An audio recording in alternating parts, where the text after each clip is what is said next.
Number 6. Check into. It means to register or sign in, usually at a hotel, or to investigate or find out more about some. He checked into the hotel at noon. He checked into the hotel at noon.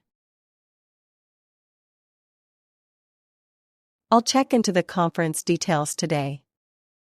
I'll check into the conference details today. Can you check into the flight times? Can you check into the flight times? Number 7. Close the deal. It means to finalize an agreement or negotiation successfully.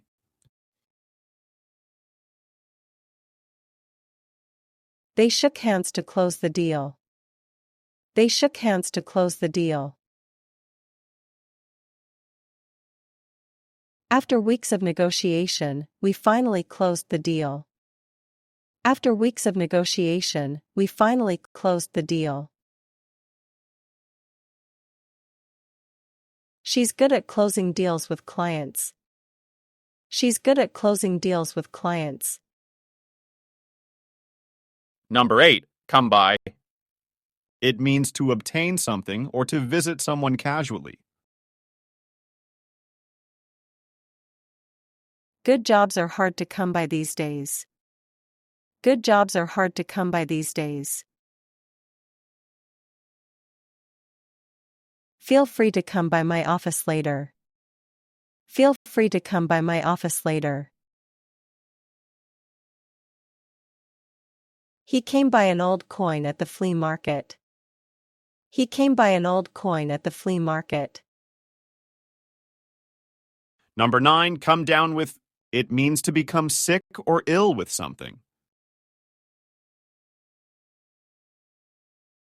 I think I'm coming down with a cold.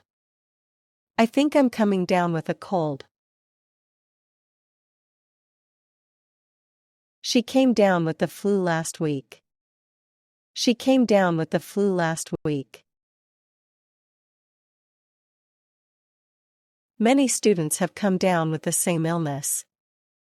Many students have come down with the same illness.